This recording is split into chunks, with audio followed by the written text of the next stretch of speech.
महाराज जी को देखते और सुनते हुए और महाराज जी के प्रवचन का फेसबुक और यूट्यूब के माध्यम से लाइव प्रसारण किया जा रहा है। आप सभी भक्तों से अनुरोध है कि आप पंडित श्री तिवारी जी के चैनल को सब्सक्राइब करें और लाइव प्रसारण का आनंद लें। फेसबुक पे आप इनको फॉलो भी कर सकते हैं। अभी आप तुरंत इस यज्ञ के यज्ञाचार साहित्याचार पंडित श्री जोगेंद्र तिवारी जी से प्रवचन का आनंद लें, जो व्यासपीठ पे विराजमान हो चुके हैं और हम लोग के बीच की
में उपस्थित सभी सज्जनवृंद, सभी आगंतुक सज्जनों,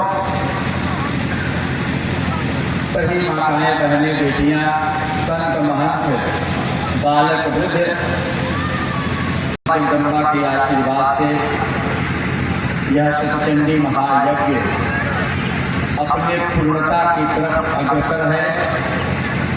आज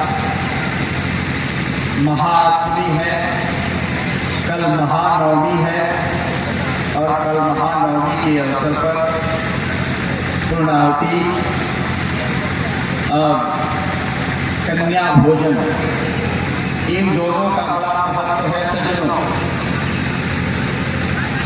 कन्या का पूजन और उनका भोजन कराना, ये दोनों चीजें मैं समझता हूँ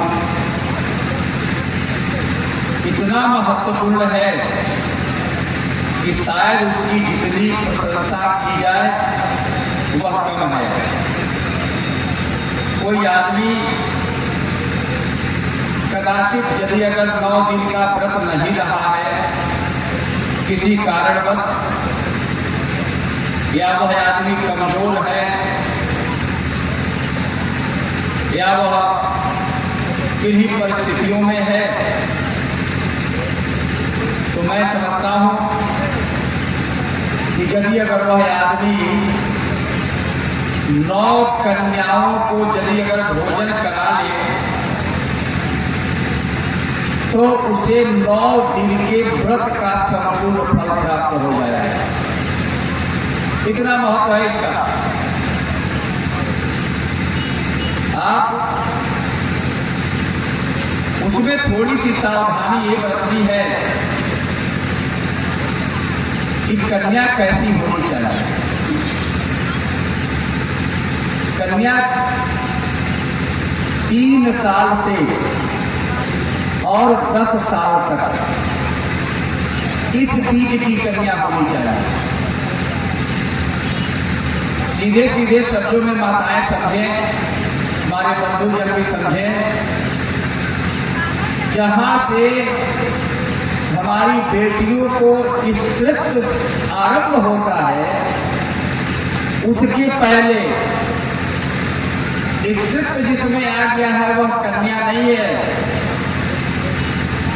कन्या कही जाएगी, कन्या का मैं कोई अपमान नहीं कर रहा हूं, लेकिन पूजन के लिए और भोजन के लिए जिन कन्याओं का चयन करना है उसके लिए एक शास्त्र की बात आपको बता देता हूं कि हमें उससे पूर्व की ही कन्या होनी चाहिए। और माताएं जब खिलाती हैं, माताएं उनका पूजा ज्यादा करती हैं तो आप ज्यादा समझ सकती हैं, इसलिए इसका ध्यान रखना चाहिए। 3 साल 3, 4, 5, 6, 7, 8, 9, 10 ये पूजा करने का विधान है और उसमें किसी जाति को बंधन में नहीं डाला गया।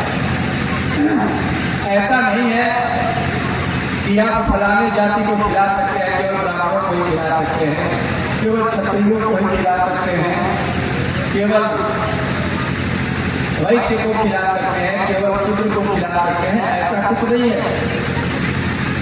सभी जातियों के बच्चियों को आप खिला सकते हैं, इसमें कहीं कोई इकट्ठ नहीं है, सबको खिलाइए।